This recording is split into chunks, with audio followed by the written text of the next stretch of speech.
todo ocurre en lo relacional, es decir, los negocios ocurren en la relación. Un ejemplo muy tonto, este podcast no puede ocurrir si nosotros tres no tenemos una conversación. Tenemos el melón de la salud mental. Un 40% de personas se sienten solas. ¿Por qué? Porque lo que importa es que no tienen vínculos significativos con su jefe o con sus colaboradores. Ese 40% explica 30 o 35% de la ansiedad, del estrés y un 15% de las adicciones.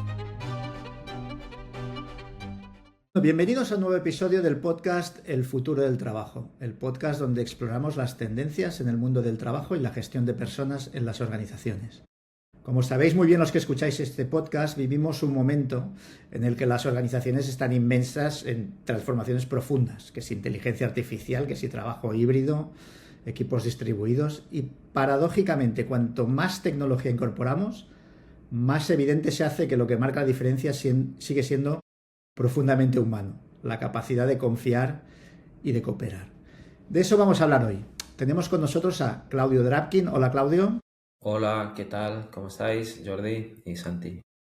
Claudio es consultor en desarrollo organizacional, es socio fundador de Solo Relatio y es alguien que lleva años combinando esta mirada de negocio con la de relaciones humanas.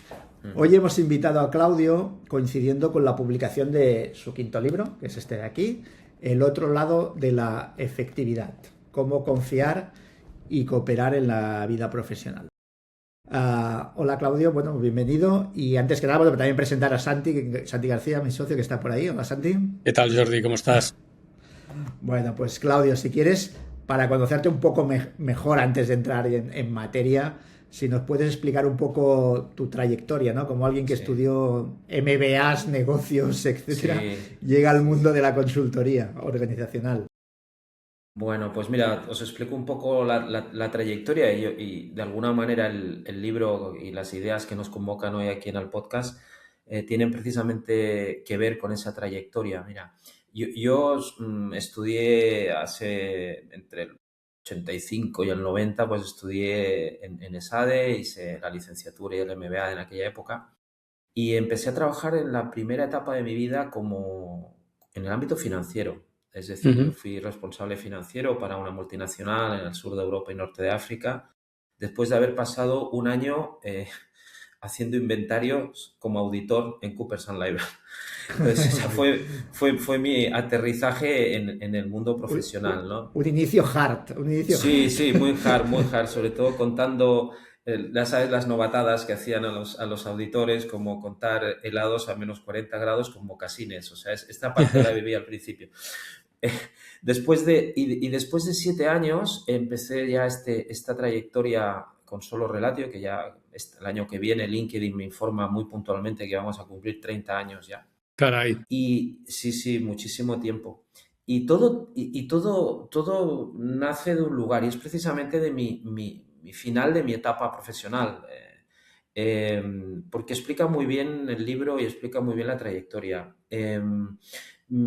Solo Relatio es como es un proyecto un poco rebelde, de eso habla también en algún momento el libro, ¿no? Es como una manera de decir no a una manera determinada de entender las organizaciones y de gestionar organizaciones, ¿no?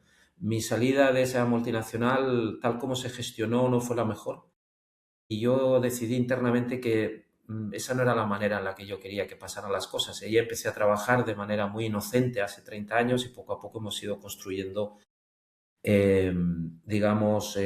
concepto, metodología, intervención y sobre todo experiencia con los clientes durante todos estos 30 años. Con lo cual, mi bagaje es licenciatura en MBA, especializado en finanzas, 7 años en multinacional y luego pasarme al otro lado de la fuerza y ahí empezar a formarme, yo creo que o sea, conocimiento con clientes y 2 tipos de formación. Por un lado, la parte más llamada muy mal, creo yo, soft, que en realidad es lo más hard que hay, es lo relacional, pero tiene, para que se entienda, todo el comportamiento humano, etcétera, sistémica, etcétera. Y por otro lado, la parte dura también de la consultoría, que lo hice con uno de mis referentes, que fue Itamar Rogoski, estudié desarrollo organizacional con él. Entonces, se fusionaron las dos miradas, y fruto de la fusión de esas dos miradas pues nace el modelo desde el que nosotros trabajamos y nace el proyecto ya, como te digo, de hace 30 años, ¿no? Con lo cual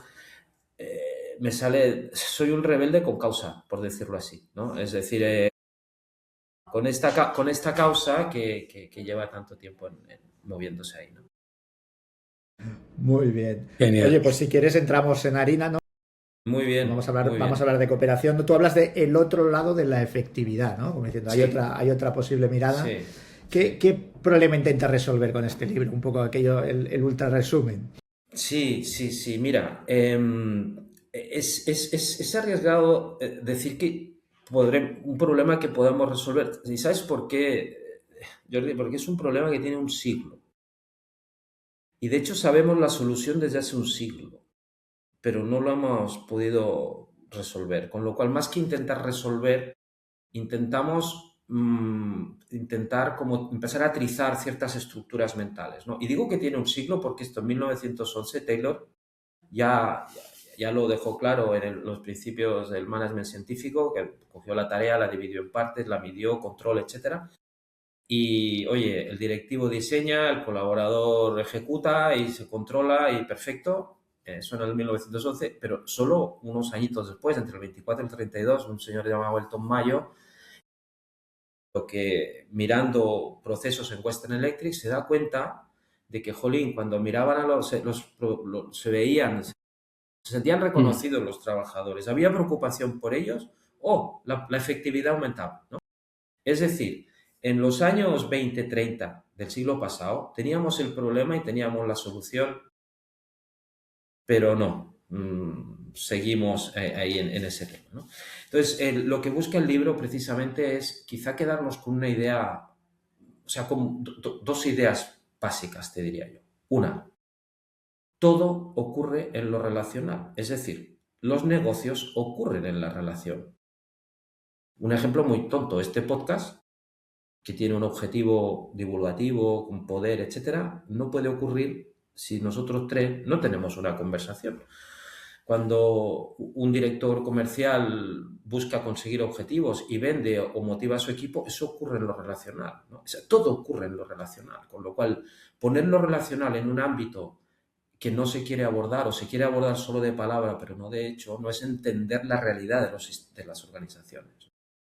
Eso por un lado. Y por otro es porque eso que empezó en el 1911 y luego quedó como machacado de manera absolutamente oficial en 1900, creo que fue en el 70, cuando Milton Friedman publica su famoso artículo en el New York Times diciendo que la única responsabilidad de las empresas era crear valor para el accionista.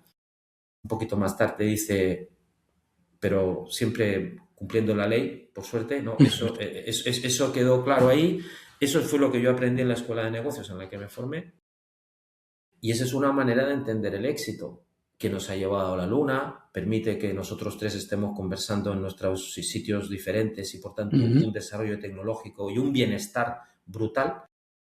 Y, no pero, sino, y además ha generado una sombra que creo que es responsabilidad de todos intentar gestionarla mejor. Esa sombra es el no cuidar lo que hay al otro lado de la efectividad, que son las relaciones que hacen posible la efectividad y que desde nuestro punto de vista fundamentalmente lo que tienen es entender muy bien las dinámicas de cooperación y de confianza como ingredientes fundamentales, ¿no?, de todo esto que pasa aquí, ¿no? Oye, yo un poco leyendo tu libro, Claudio, un tema que veo, ¿no?, que subyace mucho es la importancia de la visión sistémica, ¿no? Estamos hablando de que tradicionalmente, y si nos vamos a Taylor, tradicionalmente tendíamos a ver las organizaciones como cajas, ¿no? Y como elementos independientes, como conjuntos de elementos independientes, y dejábamos de prestar atención probablemente a la parte, a los factores que más influyen en el comportamiento de un sistema complejo, como son las relaciones entre esos elementos, ¿no? Entonces, desde tu perspectiva, ¿no?, desde tu experiencia en Solo Relatio, como consultor, ¿cómo ves que andamos o cómo ves que andan los líderes empresariales de visión sistémica, de esta cualidad? Mira, Yo creo que, mira, recuerdo muy bien una conversación con el director general de una empresa francesa muy grande, que él cuando se refería a algunos de sus colegas, ¿no? A algunos de sus equipos, siempre ponía una frase cuando era cierta para él, ¿no? Decía, tienen un relacional muy bueno. Es decir, yo creo que hay una conciencia muy clara de que las relaciones Ujú, importan, de que las relaciones son consustanciales, ¿no? Lo que pasa es que creo que se ven en un nivel de diferente grado, es decir, por encima está el resultado y las relaciones están al servicio de esto. ujú, Evidentemente las relaciones hacen que esto pase, ¿no? En realidad van en el mismo nivel, es decir, oye, no es posible conseguir un resultado sin una huella relacional, es que es indisoluble, ¿no? Entonces, ¿qué sucede? Que si bien hay conciencia, no hay práctica de esto, ¿no? Es decir, los directores generales, los equipos de dirección saben de las múltiples interdependencias que hay en un sistema, ¿no? De que mm, qué pasa cuando uno de marketing no acaba de entenderse con el de producción y eso hace que los clientes... Esto lo entienden, lo saben, ujú, pero de alguna manera las maneras más clásicas de abordar ese problema es donde creo que hay cierta, te diría yo, confusión o falta de práctica, te diría yo, falta de práctica, porque esto es algo que se puede entrenar, esto es algo que se puede trabajar, ¿no? Si es necesario meter en el mindset que esto es necesario, ¿no? Y que esto es en el menos en el mismo nivel que lo que digamos que lo hard, ¿no? Que es el resultado, ¿no? Con lo cual yo creo que hay conciencia, pero hay confusión en la puesta en práctica respecto a esto, ¿no? Y luego, perdona, hay una cosa que se me viene ahora, es que algo que no, los de nuestro lado de la fuerza hemos hecho muy mal, o sea, la hemos fastidiado totalmente, ¿no? El efecto péndulo, ¿no? Nos hemos ido a lo sistémico, ¿no? A la introducción de herramientas que son súper poderosas, porque yo las conozco de cerca, incluso las utilizo a veces, pero que se han puesto en un ámbito que parecen un tanto poco conectadas, por no decir mm, esotéricas, cuando no lo sí. son, no lo son, porque explican muchísimo, son muy útiles, pero se han metido en un aura que no se ha sabido hacer el puente al mindset organizacional. Y ahí es donde nos hemos hecho un flaco favor los que nos dedicamos a este oficio, ¿no? Oye, ¿y tú crees que, pensando también, ¿no? Que el momento actual, ¿no? Que también es distinto, ¿no? Un poco más acelerado, Mm. todo lo que nos está pasando. am, la incertidumbre hace más importante esta, digamos, dimensión relacional. Hay una frase en el libro que dice, cuando vamos sin red, lo mejor es ir de la mano, ¿no? Exacto, exacto. Sí, bueno, mira, hay quien ha ganado mucho dinero poniendo siglas a cómo es el contexto, ¿no? Que si Buca, que si Bani, que si tal, ¿no? Nosotros hemos hecho nuestra contribución y lo hemos simplificado en una letra que es la S, que es de salvaje. O sea, el contexto es salvaje, ¿no? Entonces, cuando afuera hay estado salvaje, que no sabes por dónde te viene, ni con qué intensidad, con qué complejidad, con qué exponencialidad te vienen las cosas, ¿no? Aparece algo muy primario en todos los seres humanos como híbridos neandertales y sapiens que somos, que es el miedo, la angustia. O sea, nos da miedo, no estamos preparados. Incluso hay una reacción, conectando con lo que me preguntaba Santi antes, ¿no? Ante presión, incertidumbre, la reacción básica es control y rapidez, porque es más predecible, cuando paradójicamente lo que hay que hacer es lo contrario. Es para, relaja, piensa bien y luego actúa. Entonces la presión te pone en un lugar que aún acrecienta el círculo vicioso de generar más control, más presión, más miedo, más incertidumbre. Entonces cuando hay incertidumbre, lo que necesitamos los seres humanos es sentir ciertos espacios de seguridad. Ujú, Esto es Maslow, ¿eh? O sea, la parte de abajo, o sea, no hemos inventado nada, o es Herber los elementos que tienen que ver más con los motivadores, es decir, esto también está inventado, pero es seguridad. ¿Y qué es lo que te da seguridad? Hostia, yo me siento inseguro porque me siento vulnerable. Y lo que la idea básica de la confianza es que es la gestión de nuestra vulnerabilidad o de la vulnerabilidad del otro. Esto es la base de la confianza y por tanto necesitamos sentirnos seguros ante un contexto salvaje y lo que digamos, la traducción al contexto organizativo es ¿cómo genero seguridad? Generando confianza. Es decir, generando un espacio donde yo puedo hacer, equivocarme y no voy a ser penalizado, voy a ser cuidado y se van a generar condiciones de aprendizaje para poder seguir adelante. Otra cosa es que me siga equivocando y no sea competente para el puesto, pero eso es otra discusión. La discusión de base es que la seguridad y por tanto la confianza, es un regulador de la percepción de incertidumbre en las organizaciones. Con lo cual, la confianza, si tú inyectas confianza, estás bajando la percepción. La incertidumbre será la misma, pero la capacidad de respuesta, la agilidad que hay en la organización será mucho más grande. Por tanto, es mejor ir de la mano, sentirme seguro con el que tengo al lado, ante un contexto absolutamente salvaje, ¿no? Y yo que vengo a las finanzas, como os he explicado, si tú coges tu valoración de empresas y coges tu cash flow y el denominador de la K, que es el factor de riesgo para descontar los cash flows futuros, yo dos organizaciones en la cual una hay una confianza de cultura y una otra hay una confianza de mal ambiente, mal clima, poca confianza, perdona, pero la que tiene menos confianza le tengo que exigir una K más alta, con lo cual va a valer menos que la otra. Con lo cual, esto es un argumento para los consejos de administración. Esto es un argumento para los consejos de administración. La confianza no es algo, es flower power que no es estratégica. Si construyes confianza, estás aumentando el valor económico de tu organización y estás contribuyendo a la mejor bienestar y salud de las personas que trabajan contigo. Hay que ir de la mano, no hay otra historia. Es una perspectiva tremendamente interesante y tremendamente oportuna con la que está cayendo ahí fuera. A mí otra idea que me ha llamado la atención, de hecho tú al principio te definías como un rebelde con causa, ¿no? Hablas un poco de tu libro de confianza y de cooperación casi como un acto de rebeldía. ¿Contra qué nos estamos rebelando?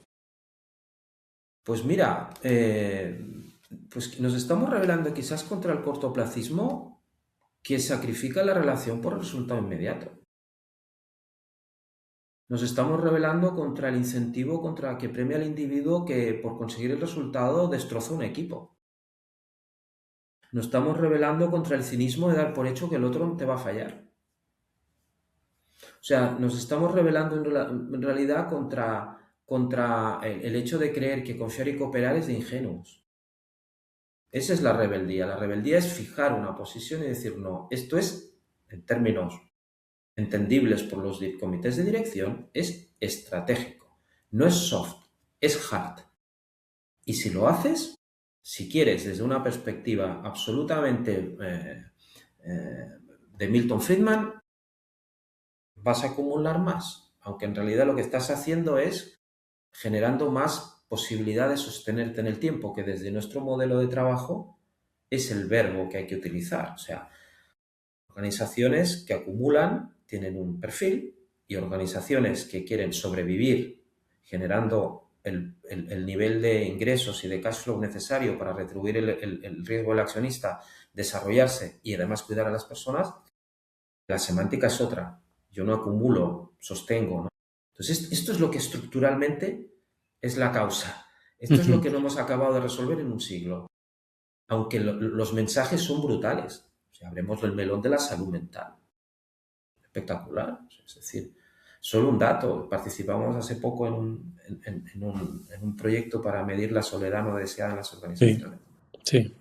Un 40% de personas se sienten solas. Y solas es que no tienen vínculos. No es que hay gente que se siente sola jugando a ping-pong y en un hangar lleno de cosas muy guays y con manzanas por todos lados, se sienten solas ahí dentro. ¿Por qué? Porque lo que importa es que no tienen vínculos significativos con su jefe o con sus colaboradores. Ese 40% explica un 30 o 35% de la ansiedad, del estrés y un 15% de las adicciones. Esa es la sombra.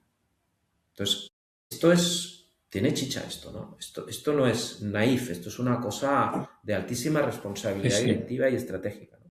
¿Y cómo empezamos a construir esa confianza? Tú hablas en el libro de una cosa súper visual, ¿no? Que es Sí, la casa de sí, la confianza, al cual le sí, pones unos sí, pilares y tal. Explícanos sí, un poquito cómo construir esa casa. sí, sí. Usamos, bueno, como hablamos de confianza y cooperación, hablamos Sí, en luego dos está el metáforas. puente. Lo hemos querido hacer muy visual, ¿no? A ver, a nosotros, no sé a vosotros, pero yo cuando veo una casa, asocio al concepto de hogar. En el hogar hay seguridad y ahí está el vínculo, seguridad, confianza, ¿no?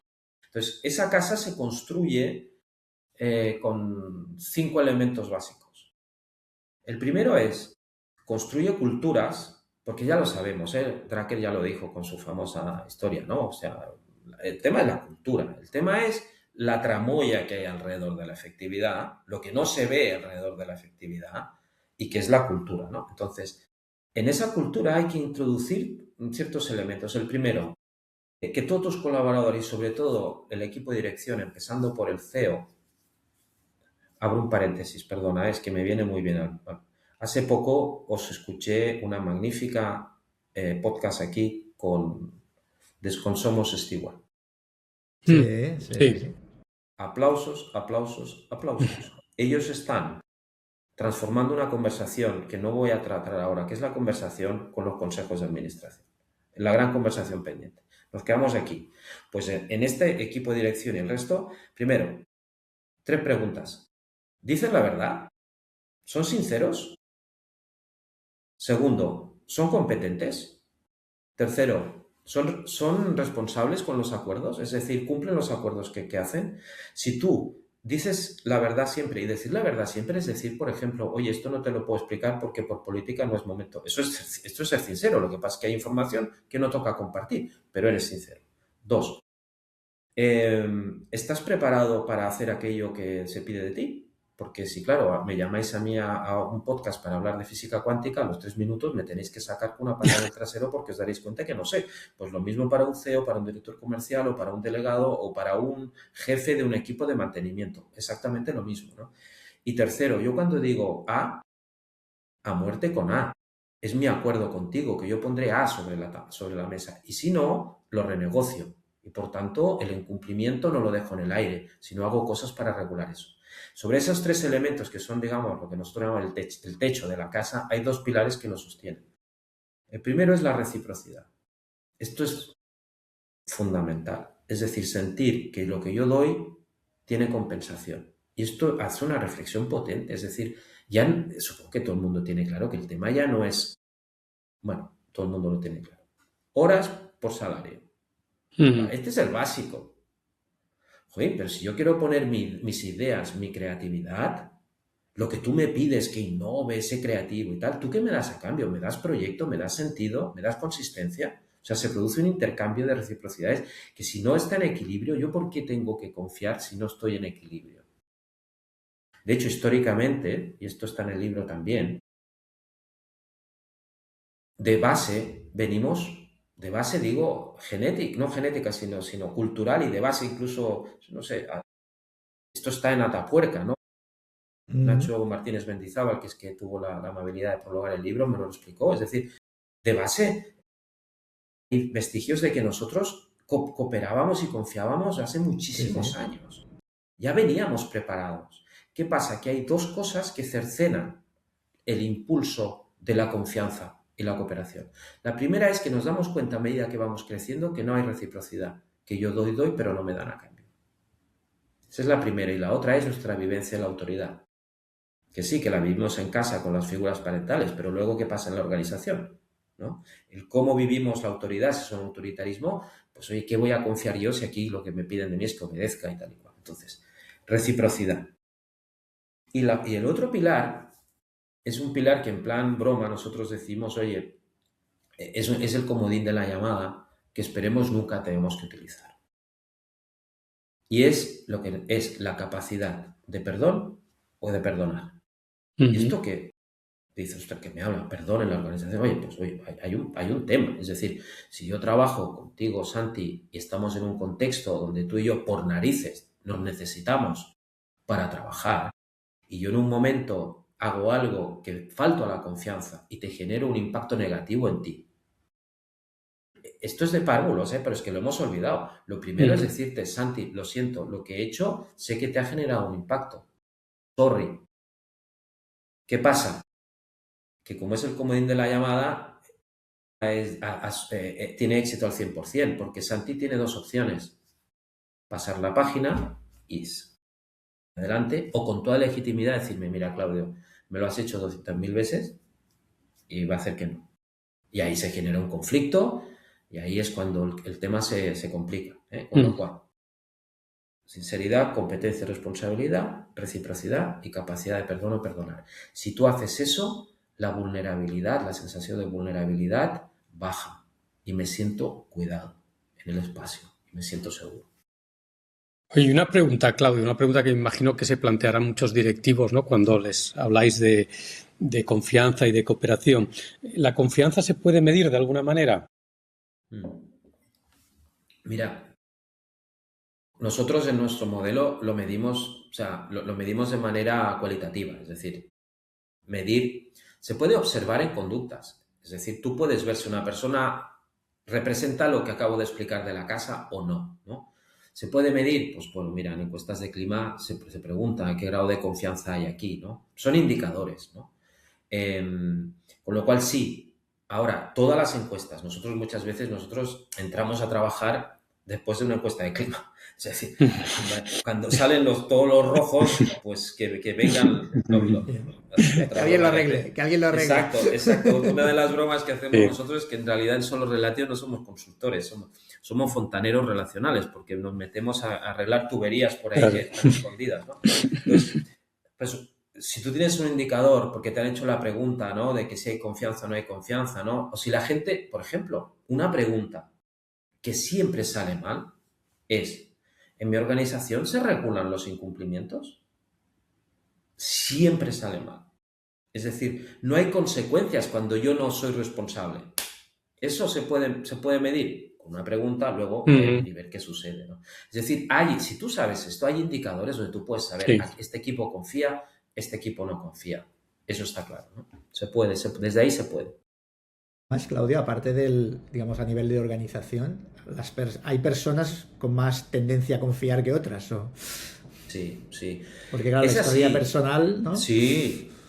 Mira, aquí hay un tema que lo explico en el libro también y que cada vez que lo explicamos sorprende mucho y a la vez tranquiliza mucho. Primero, que los espacios profesionales es lo que se llaman redes secundarias, donde lo que importa es lo que haces, lo que contribuyes a tus objetivos, lo que haces, no cómo eres. El cómo eres importa en otro tipo de redes, que son las primarias, que son habitualmente la familia, los amigos, etc.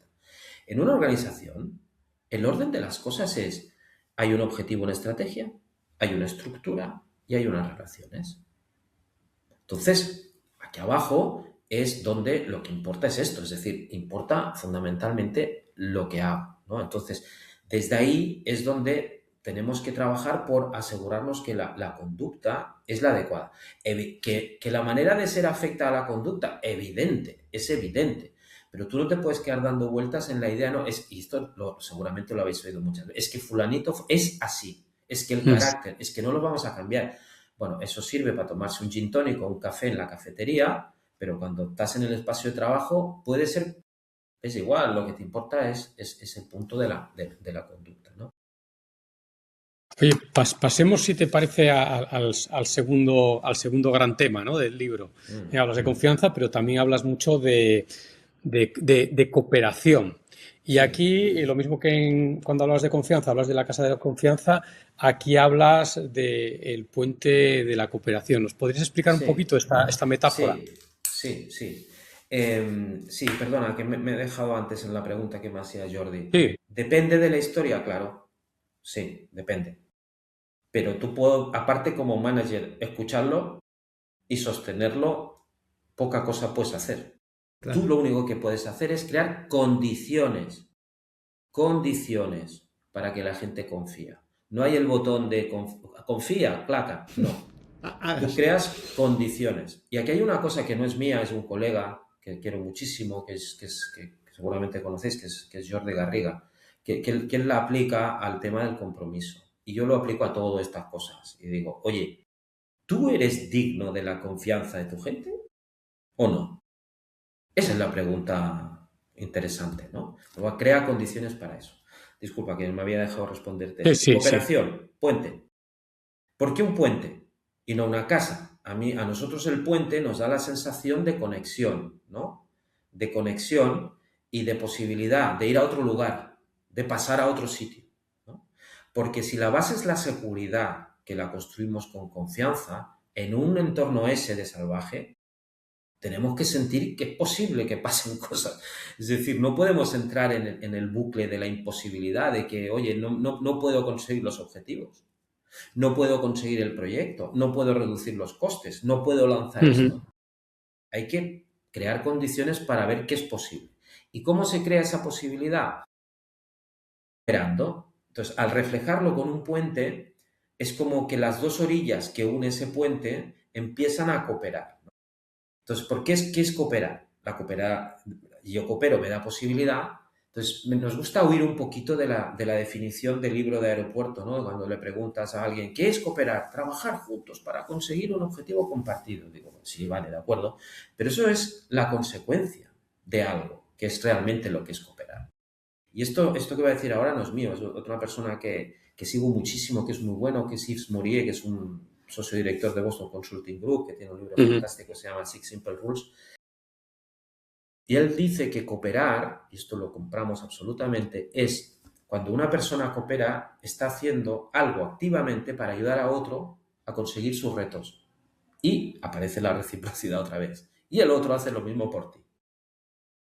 Con lo cual es una pregunta. ¿Tú sabes si has cooperado o no? Si ayer o antes de ayer o la semana pasada, ¿qué hiciste para ayudar a otro a conseguir sus retos? Que no es hacerle el trabajo, es darle la información a tiempo, es entender bien qué necesita, es hacer la oferta en el momento que toca y que tú recibiste lo mismo. Entonces, para que eso fluya, se necesitan elementos que representamos en el puente. El primero, interdependencia consciente. Entender que los necesitamos. O sea, hay mucho, bueno, Ujú. los silos, los famosos silos Sí, sí. organizacionales. Bueno, primero, yo nunca demonizo los silos. Los silos es la respuesta, Santi, lo que me preguntabas antes, del sistema como estrategia para poder sobrevivir en una cultura salvaje. Necesito funcionar como, pues oye, aquí nos Sí, sí, entendemos una porque, caja. Me exacto, encierro. Sí, me sí. encierro porque ahí lo hacemos bien, ¿no? Entonces, ¿para qué? Si no nos entendemos, pues el silo es una respuesta a una cultura Mm. determinada. Entonces, tenemos que romper el silo primero diciendo, oye, necesitas a los de al lado para hacer tu trabajo. Es decir, tienes que ser consciente de que los necesitas. Hay un punto de humildad aquí, ¿eh? La humildad de aceptar que necesito de los otros para conseguir cosas que son importantes para mí. Esto es lo primero. Lo segundo, simplicidad y claridad. Cooperar es fácil. Es, Jordi, necesito ABC para mañana. No empiezo, bueno, se lo digo, entonces creo deuda, entonces si te lo pido hoy, tengo que esperarme una semana porque ya te he pedido mucho. No, oye, necesito esto, esto y esto, puedes, etcétera. Simplicidad y claridad. Luego, la sempiterna reciprocidad, es decir, que haya equilibrio entre las partes. Y un regulador de la no cooperación, que eso es un temazo muy mal entendido en las organizaciones y que está también en el libro porque creía importante más adelante. El tema de los límites. Es decir, si tú y yo no cooperamos, o yo espero que tú cooperes conmigo y no cooperas, yo he de ponerte un límite. ¿Qué significa un límite? Te he de hacer saber de que para mí no está bien que no cooperes conmigo. Y eso lo tengo que poner clarísimamente. Con lo cual, gestionar los límites de una manera constructiva, que hay otra fantasía que todos tenemos habitualmente en la organización, que tú pones un límite y fíjate qué hago con la mano. Lo que estoy haciendo es cortar la relación. No, un límite bien puesto es cuidar de la relación. Porque lo que estás haciendo es diciendo lo que sí quieres o lo que no Ujú. quieres con el otro. Entonces eso da el límite. Y luego iniciativa. Iniciativa. Y esto hay quien ha hecho experimentos muy interesantes que están en el libro también. Uno es Axelrod, que lo hizo hace mucho tiempo, que de ahí salió la teoría del tit for tat, de negociación de Harvard. Coopera primero. Tú la iniciativa, ese es el otro factor, la iniciativa. No esperes que el otro empiece a cooperar. No, tú hazlo primero. Empieza cooperando. Empieza cooperando. Si el otro coopera, genial, seguid cooperando. Si el otro no coopera, hácelo saber. ¿Cómo? Ponle un límite y castígalo. Una vez. Si el otro vuelve a cooperar, no lo sigas castigando. Tú coopera y sigue. Y si el otro no sigue cooperando, y entramos en otro tema que hay que regular, otro tipo de cosas. Pero es simple. ¿Quieres cooperar? Coopera tú primero. Y eso sigue. Y si no, pon límites para gestionarlo. Tengo un colega que dice una cosa que no se entiende muy bien y dice que esto de las personas y las relaciones o es simple o es imposible. 0 o 1. Exacto. Oye, Ese es el puente. estaba pensando a nivel de organización, ¿no? Que a veces Sí. ponemos incentivos, etcétera, ¿no? Entonces, ¿cómo es lo hard, ¿no? También influye en esta parte más soft de la cooperación, ¿no? Estoy pensando, oye, incentivos individuales versus colectivos, etcétera. Sí, exacto. A ver, en el diseño organizacional, y esto viene de la teoría de juegos, son muy importantes los incentivos, ¿no? Es decir, lo que hace que una persona se mueva en una dirección u otra, ¿no? Hay incentivos en el pasado, ahora menos, pero en el pasado me he encontrado organizaciones donde el incentivo era la competencia interna entre equipos para que pasaran cosas, ¿no? Eso no te va a generar cooperación. Tú no puedes lanzar un mensaje de que tenemos que cooperar y lo pones en tus valores, ¿no? Orientación a la cooperación, y luego tu estructura de incentivos lo que premia es la competencia, ¿no? Es decir, todos los diseños de políticas, de estructuras, de espacios físicos, de comunicados, es decir, la parte estructural hard tiene que traspuar, tiene que facilitar la cooperación, ¿no? Por ejemplo, ¿cuántas acciones en el año dedicas a mejorar la cooperación y la confianza en tus equipos? Pero por favor que esto no se entienda a cuántas veces al año haces un team building. No tiene nada que ver el team building con mejorar confianza y cooperación. Confianza y cooperación es unas condiciones muy específicas donde tienes que crear condiciones para que los departamentos hablen entre sí y lleguen a acuerdos que hasta ahora no han llegado. Con lo cual es diseño de políticas, diseño de estructuras y acciones claras para que esto incentive esto, ¿no? Oye, en lugar de penalizar el error, a lo mejor tendrías que penalizar la no cooperación. Claro. A mí volviendo al puente de la cooperación, ¿no? Esta Sí. metáfora que utilizas en el libro, que me parece tremendamente potente, y volviendo en concreto a este elemento que mencionabas antes de la interdependencia consciente. Desde tu punto de vista, ¿en qué medida en este entorno, ¿no? que tú has definido como salvaje, oscuro, ¿no? donde Sí. estamos muchos metidos, es fácil tomar esa conciencia, ¿no? Porque las interdependencias muchas veces no son evidentes, ¿no? Podemos decir, sí, somos interdependientes más allá del silo dentro de la organización, pero muchas veces, incluso más allá de las fronteras de la organización, para poder llevar a cabo nuestro trabajo, tenemos que cuidar de interdependencias no siempre evidentes, interdependencias complejas que a veces nos pueden llevar incluso a cooperar con competidores, ¿no? Se habla de competición, bueno, este tipo de conceptos. ¿Cómo lo ves tú? ¿Cuál es tu perspectiva sobre este tema? Mira, de entrada, el primer punto para hacer emerger la interdependencia consciente es precisamente reconocerla. Y hay una manera muy fácil de hacerlo. Hazte un mapa en un papel grande de los actores necesarios. Y me gusta mucho lo que has dicho tú, Santi, internos y externos. Y yo creo que sobre todo externos también, ¿no?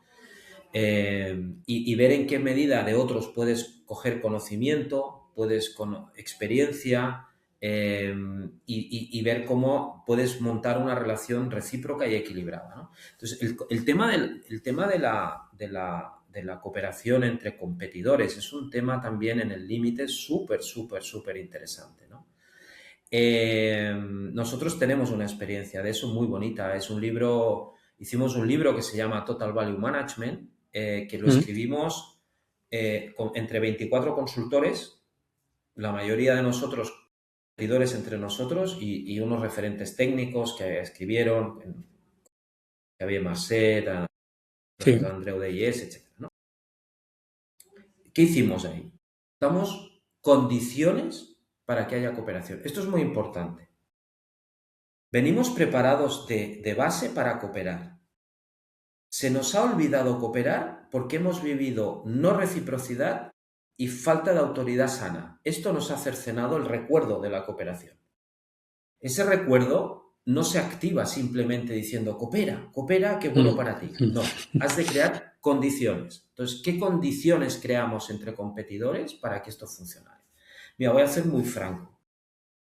Ese libro, ese proyecto, que ellos tuvieron la generosidad que por temas de, que el resto de consultores, pero por temas de editorial, que no podía ser de otra manera, cuando tú miras la portada de ese, que es como la parte tangible, y esto es importante, ha de haber tangibilidad. Un libro es algo tangible, en un proyecto es firmar un contrato, es algo físico, es abrir un... Eso es muy importante, que haya conexión con algo tangible. Y en la portada de este libro solo aparecíamos los 4 socios de Solo Relati, pero dentro pusimos las fotos de los 24. Esto que parece una tontería, lo que es son 2 cosas: tangibilizar el output y 2, sentirme reconocido como parte importante para conseguir eso. Estos 2 elementos son constitutivos de condiciones, ¿no? Tangibilizar y sentido de conexión. Y a partir de ahí, crear espacios en los cuales pues, el liderazgo está distribuido, hay hitos y responsabilidades muy claras. El puente, cuando alguien no cumplía el hito, límite, había un compromiso, no los has cumplido, tienes que renegociar, esto ralentiza el proceso, cuándo lo vas a presentar, las condiciones son estas. O sea, es fundamentalmente volver a crear las condiciones con el puente, ¿no?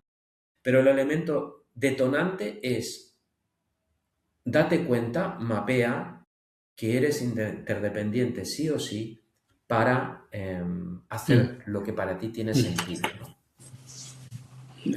Se nos está acabando el tiempo, se está tirando el tiempo encima. Y antes has soltado un poco lo de los límites, ¿no? Sí. Hemos hablado un poquito de límites y tal. Yo me gustaría entrar un poco en el papel, porque tú y yo a veces hemos hablado sobre el papel de los directivos, ¿no? En establecer estos límites, en un momento en que parece que quizá eso no está de moda, ¿no? Porque hablamos de un como digamos, la autoridad clásica está un poco de bajada, el estilo de las organizaciones intentan huir de la pirámide clásica, ¿no? Intentamos ir a la red, etcétera. ¿Cómo establecemos límites? ¿Cómo evoluciona el perfil directivo en este contexto? Mira, por lo que voy viendo y por lo que observo en las intervenciones que hacemos, no sé si evoluciona muy adecuadamente, por una razón. Una de las cosas que más percibimos, y por eso la importancia de entender bien lo que son los límites, y otra dimensión que está asociada sí o sí a los límites, que es el ejercicio del poder. El poder y los límites. Es que percibimos lo que nosotros llamamos mucho desorden en las organizaciones en estos momentos. Hay mucho desorden, ¿no? Ayer mismo estaba en una intervención en una multinacional alemana con intereses aquí, y cuando yo explicaba esto de que las relaciones van tercero y que lo que importa en una empresa es lo que hacen las personas, no cómo son, esto tan, que claro, cuando lo explicas, que en el fondo es simple, pero como no se tiene entendido, genera muchísimo desorden. Entonces, hay miedo a un uso adecuado de los límites. La típica frase es que si yo le doy un feedback negativo, entonces se va a desmotivar, ¿no? Es que si yo le digo que no, entonces no me va a hablar en una semana. Tú puedes entrenarte para dar un feedback negativo bien hecho. Tú tienes el deber en tu rol para decir sí o no a ciertas cosas. Y si está de trasero durante una semana esta persona, déjame que lo diga claro, lo siento, va en tu rol y te pagan para ello. Es decir, si tienes que aguantar y sostener, porque el límite hay que sostenerlo una semana, pues no funciona, ¿no?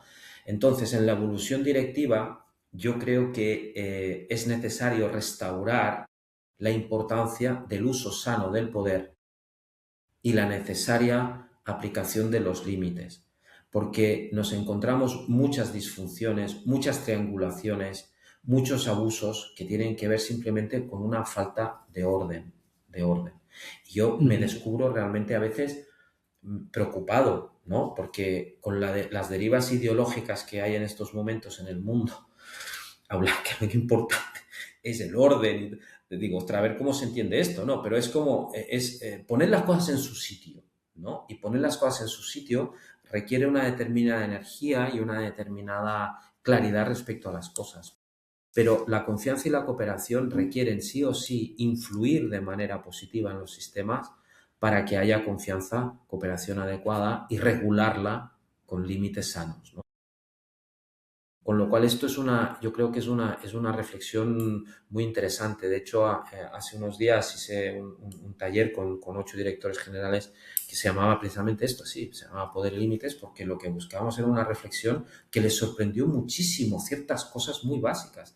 Muchas veces tienen miedo a hacerlo, por ese miedo que en el fondo es un miedo al no ser reconocidos, ¿no? Porque si yo le digo algo que puede ser escuchado como agresivo, como violento, puedo quedarme solo, no me pueden mirar. Bueno, pues eso se puede trabajar, eso se puede entrenar, ¿no? Eso es lo que se necesita. A mí me gustaría, y ya para ir acabando, que Sí, ya soy consciente de que el tiempo corre, pero plantearte una pregunta en relación con un tema pues que está muy presente últimamente, que es la inteligencia sí, artificial, ¿no? Hablabas tú sí. antes cuando describías el contexto en el que estamos, de que mucha gente tiene miedo, esto le produce angustia. La inteligencia artificial es una fuente de ese miedo, pero por otro lado, también estamos viendo que la inteligencia artificial tiene otros efectos en el comportamiento de las personas, ¿no? O sea, hay quien conecta un uso cada vez más masivo de la inteligencia artificial para muchas finalidades, con esa mayor soledad que también hablabas tú, que siente mucha gente, ¿no?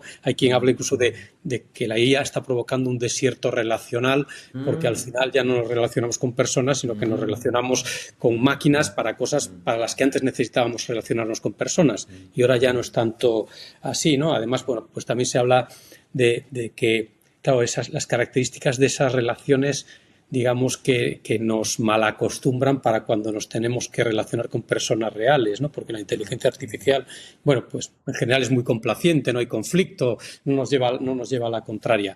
¿Tú cómo ves cuál es el efecto de mm. esta revolución tecnológica que tenemos entre manos en la confianza y en la cooperación? Sí, mira, lo primero, soy un defensor del uso de la inteligencia artificial de la manera al máximo posible y de una manera adecuada. Por un tema, te diría yo un poco también que tiene que ver seguramente con mi propia historia personal de cierta exigencia, ¿no? Porque creo que, y esto no es nuevo, pues lo que está haciendo la inteligencia artificial es de alguna manera socializar la mediocridad. Es decir, nos vamos a poner todos en un punto medio y tú para aportar valor tienes que estar por encima de eso y ahí está lo chulo, ¿no? Es decir, cuál es el reto que hay, ¿no? Ahora bien, este tema es poliédrico. Déjame que os hable desde lo nuestro, que es lo Sí, sí, relato, ¿no? claro. Es el tema relacional, ¿no? Entonces, hay una serie de efectos, por mostrar algo que estamos en ello, estamos pensando, porque Mm, todo esto es... sí, sí.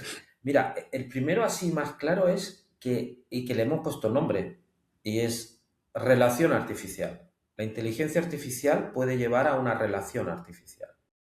¿Por qué artificial? Primero, porque aparece uno de los efectos se lo llama el efecto prótesis.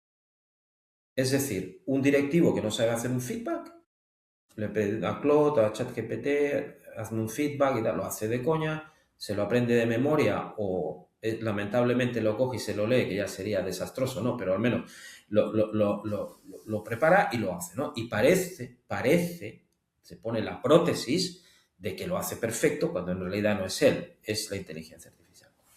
Eso ya empieza a generar algo como primer efecto, que es que la relación entre el jefe y el colaborador, entre el directivo y sus colaboradores, se empieza a vaciar. Es decir, el vaciamiento relacional es la relación artificial. Ujú. ¿Vaciamiento de qué? Jolín, dentro de una relación, fundamentalmente, hay un ir y venir de energía emocional, de información, de conocimiento, de experiencia, de intención, de propósito. Y eso solo lo das por cuando te sale de ti y el otro de ti. Con lo cual, si estamos metiendo una prótesis, la cosa ya no funciona. Lo otro, que le llamamos la presencia invisible. que pueden haber 4, ¿no? Entre 2 podemos estar yo, tú y yo, Santi, Sí, sí. y yo aquí consultando a mi chat GPT, tú al tuyo, y somos 4, o sea, no somos 2, Sí, sí. somos 4 por ahí dando vueltas, ¿no? Entonces, Colín, ¿qué pasa aquí, no? Vale, tenemos la prótesis, la presencia invisible y luego la simetría. Esto me está pasando en nuestro equipo, que tensiona ya las relaciones del equipo, ¿no? Tema generacional aquí afecta bastante, entonces diferencias generacionales de, yo qué sé, los Z van a por ello, tal y cual. Tengo un ejemplo bueno con mi hija. Yo con mi hija, ostras, cuando le decía, bueno, que lo sepáis, y lo digo así, el libro lo he hecho con ChatGPT, es decir, un libro que he tardado 6 fines de, o 2 meses, 2 fines de semana de 2 meses, me hubiese llevado un año escribirlo, ¿no? Por eso digo que hay que ser un uso adecuado de esto. Y cuando estaba con ello, le decía a mi hija, joder, cariño, es que es divino esto. Y ella me responde, no, Divino. papá, no es divino, es un puñetero esclavo.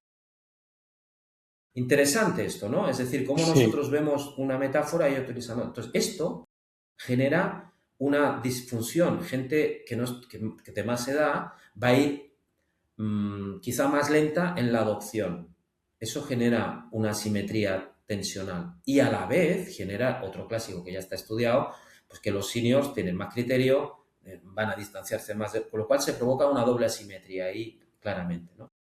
Y luego la última, hay más, ¿no? Pero la última que sería interesante es lo que llamamos la ilusión de la conexión, ¿no? Que es como una derivada de la prótesis, ¿no?